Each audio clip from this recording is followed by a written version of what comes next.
रामायण एक ऐसा महाकाव्य जिसे भारत की आत्मा कहा जाता है। करोड़ों लोग इसे श्रद्धा से पढ़ते हैं, गाते हैं, जीते हैं। लेकिन सवाल ये है, क्या रामायण सिर्फ एक धार्मिक कथा है या फिर इतिहास की परतों में छुपा एक सच्चा प्रसंग? क्या वाकई राम अयोध्या के राजा थे? क्या लंका तक पुल बनाना केवल कल्पना है या उसके पीछे कोई भौतिक साक्ष्य है? पुरातत्व और विज्ञान के क्षेत्र में इस सवाल का जवाब खोजने की कोशिशें दशकों से चल रही हैं। सबसे बड़ा और विवादित सबूत है राम सेतु। सैटेलाइट इमेजेस में भारत और श्रीलंका के बीच एक सीधा पत्थरों का रास्ता दिखता है, जिसे एडम्स ब्रिज भी कहा जाता है। वैज्ञानिक मानते हैं कि ये मानव निर्मित हो सकता है और उसकी आयु 7000 साल तक पुरानी मानी गई है। फिर आते हैं श्री राम की जन्मभूमि अयोध्या। वहां खुदाई में कई ऐसे अवशेष मिले हैं जो प्राचीन मंदिरों और नगर संरचनाओं की ओर इशारा करते हैं।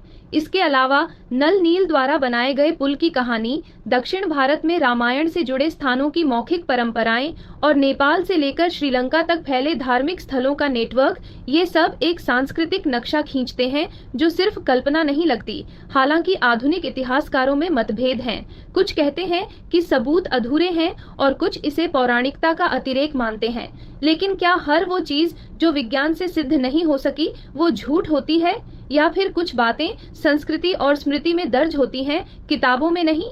रामायण का सवाल सिर्फ इस पर नहीं टिका कि क्या हुआ था, वो टिका है इस पर कि क्यों इतने लोग आज भी मानते हैं कि ये हुआ था। और अगर कोई कथा हजारों साल तक जनमानस में जीवित रह सकती है, तो शायद उसमें कोई ऐसा सत्य है जो मिट्टी से नहीं लेकिन मन से जुड़ा है। क्योंकि इतिहास सिर्फ पत्थरों में नहीं मिलता, कभी कभी वो विश्वास में जीवित रहता है।